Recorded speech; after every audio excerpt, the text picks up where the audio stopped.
तो 12 से 2 political show, और अब जिस पहलू पर हम चर्चा करने वाले हैं वो सवाल ये है कि इंडिया पर भ्रष्टाचार का घेरा, 24 पर छाया हार का अंधेरा। विनोद जी, क्या लग रहा है वो जिस तरीके से सुप्रीम कोर्ट ने आज जमानत याचिका खारिज की है मनीष सिसोदिया की, उसके बाद भ्रष्टाचार वाला जो आरोप है वो और चस्पा होता हुआ पूरे इंडिया गठबंधन पर? देखिए, ऐसा है कि निश्चित रूप से झटका है, बड़ा झटका है इंडिया गठबंधन के लिए और उससे ज़्यादा आम आदमी पार्टी के लिए। क्योंकि आम आदमी पार्टी जो है वो इस मामले में, ईमानदारी के मामले में, अपने को बीजेपी और मोदी जी से ज़्यादा कट्टर ईमानदार का उसका दावा रहा है। और एक भ्रष्टाचार के मुद्दे पे जो आंदोलन हुआ था, उसी आंदोलन की गर्भ से जन्मी थी आम आदमी पार्टी।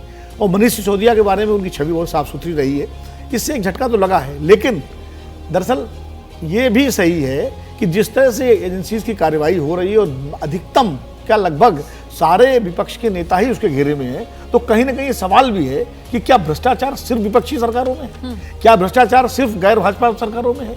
ये सवाल भी लोगों के उसमें है। तो लेकिन आम आदमी पार्टी की अगर बात की जाए, मनीष सिसोदिया की अगर बात की जाए, तो सिर्फ यहाँ पर केंद्रीय एजेंसी का एक्शन नहीं है, यहाँ पर कोर्ट की स्क्रूटनी, जिसके बाद ये जमानत याचिका खारिज होती है और अदालत की तरफ से कहा जाता है कि साहब जो जांच एजेंसी है वो 338 करोड़ रुपए का लेन देन स्टैब्लिश करने में कामयाब हुई है और याचिका हम खारिज कर रहे हैं जमानत की। तो क्या आपको लगता है इंडिया गठबंधन में आम आदमी पार्टी अब अलग थलग पड़ सकती है? निश्चित रूप से पड़ेगी। और देखिए एक बात, जिस दिन सुप्रीम कोर्ट ने टिप्पणी की थी, ऑब्जर्वेशन था और एजेंसी को कहा था कि भाई आप अगर ये सीधे इस्टेब्लिश नहीं कर पा रहे हैं कि इनके खाते में पैसा गया है, इन्होंने पैसा लिया, तो आपका ये केस टिकेगा नहीं। लेकिन साथ साथ उन्होंने जब ये कहा कि पार्टी, तभी ये पता चल गया था कि ये बात तो सुप्रीम कोर्ट मान रही है कि पैसा आया है। ठीक है, वो गया कहाँ पे है? तब जब सुप्रीम कोर्ट ने कहा कि इसका मतलब, अगर सुप्रीम कोर्ट ने तो मान लिया था तभी कि पैसा आया है, सर इसका पॉलिटिकल इम्प्लीकेशन तो क्या होगा? पॉलिटिकल इम्प्लीकेशन ये है कि देखिए, ये जो लोग कल तक बड़ा उसको गा रहे थे कि सुप्रीम कोर्ट ने कहा कि 2 मिनट नहीं टिकेगा, 2 मिनट नहीं टिकेगा, वो गलत इंटरप्रिटेशन था। सुप्रीम कोर्ट ने तभी कह दिया था, एक वाइकेरियस लायबिलिटी होती है कि जरूरी नहीं कि आप पैसा ले लिए हों, अगर पार्टी को भी गए, इसका मतलब बहुत सारे लोग अभी उस दायरे में आएंगे। और देखिए, सब पर आप ईडी पर आशंका कर सकते हैं, लेकिन अदालत पर जी, अभी भी इस देश की जनता को अदालत पर भरोसा है। और अदालत अगर नहीं छोड़ रही है तो इसका मतलब तो ये है कि देयर इज समथिंग सीरियस। इसीलिए मैंने कहा कि ये मामला क्योंकि सुप्रीम कोर्ट और वहां से जमानत अर्जी खारिज हुई है, तो क्या अलग हो जाता है और इसलिए आम आदमी पार्टी अब इंडिया गठबंधन में भी अलग थलग पड़ेगी? सुप्रीम कोर्ट ने कहा कि देखिए, चार्जशीट दायर हो गई है तो ट्रायल तुरंत शुरू होने चाहिए, क्यों नहीं शुरू हुआ? बाकी जो बातें इन्होंने कही, अब अगर सुप्रीम कोर्ट कह रहा है कि 6 महीने तक रहेंगे 338, सुप्रीम कोर्ट से तो बहुत ज़्यादा सवाल नहीं उठा सकते, पर ये तो पूछ सकते हैं कि अगर सुप्रीम कोर्ट ऐसा कहता है तो क्या कोर्ट को इस बात का अंदेशा है कि, और या इस बात की जानकारी है कि इसका पॉलिटिकल यूज़ होगा?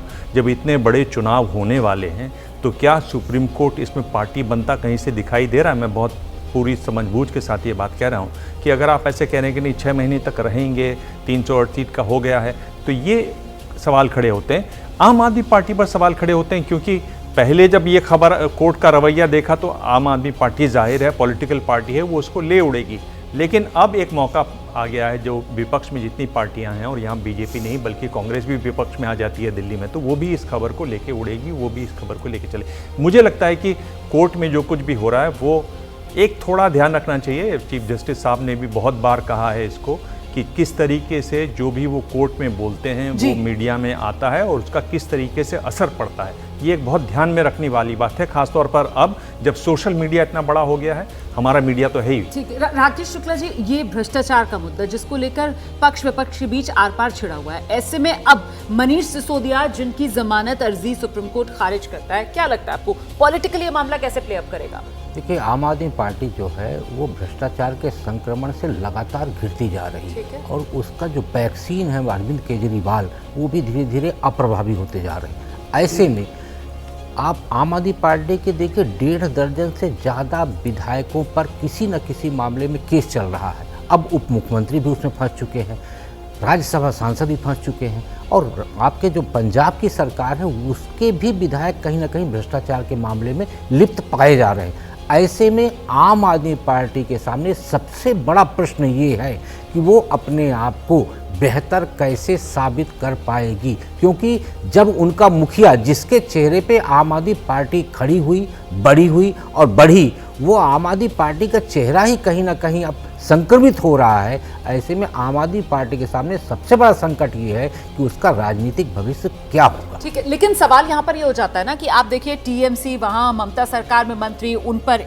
कार्रवाई जिस तरीके से होती है भ्रष्टाचार के मामले में, यहाँ राजस्थान, यहाँ पर ईडी का जिस तरीके का एक्शन होता है, भूपेश बघेल ने किस तरीके से कहा था जांच एजेंसियों को लेकर, तो विपक्ष का ये भ्रष्टाचार के मुद्दे पर जो विपक्ष के नेता निशाने पर आ रहे हैं, उस पर केंद्र सरकार पर जो हमलावर रुख है, वो क्या आम आदमी पार्टी को लेकर भी उसी तरीके का रहने वाला है? क्या फिर यहां पर किसी तरीके की तब्दीली देखने के लिए मिलेगी? इस पर आगे बात करेंगे।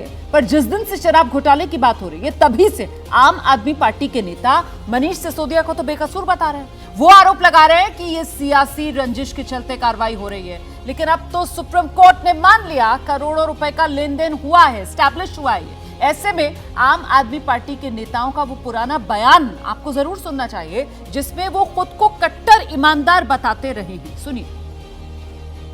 अभी तक इन सारी पार्टियों को की मिलके जो लूट चल रही थी, अगर इनको स्कूल बनवाने पड़ गए, इनको अस्पताल बनवाने पड़ गए, तो उनको लूटने के लिए पैसे नहीं बचेगा। प्रधानमंत्री जी, अगर केजरीवाल चोर है, केजरीवाल भ्रष्टाचारी है, तो इस दुनिया में कोई ईमानदार नहीं है। मैंने पहले दिन से कहा था, पूरा जीवन ईमानदारी से जिया हूं और जीता रहूंगा। नरेंद्र मोदी जी, आप चाहे जितने प्रयास कर लें, आप अपने इस झूठ में सफल नहीं होंगे। अरविंद केजरीवाल अपनी छवि के साथ, अपनी योग्यता और क्षमता के साथ, ईमानदारी के साथ जो अपनी सरकार चला रहे हैं, वो चलाते रहेंगे। आम आदमी पार्टी का जन्म एक भ्रष्टाचार विरोधी आंदोलन से हुआ है। हमारा जन्म ही इस देश के भ्रष्टाचार के खिलाफ लड़ने के लिए हुआ है। तो जिस भ्रष्टाचार के खिलाफ लड़ने की हुंकार आम आदमी पार्टी की तरफ से भरी जाती रही, आज उसी भ्रष्टाचार के आरोपों में घिरी हुई आम आदमी पार्टी। ऐसे में शराब घोटाले में ये जो सबूत सामने आए हैं, क्या ये इंडिया गठबंधन के लिए मुसीबत लाएं, या मुसीबत सिर्फ और सिर्फ आम आदमी पार्टी की ही बढ़ेगी?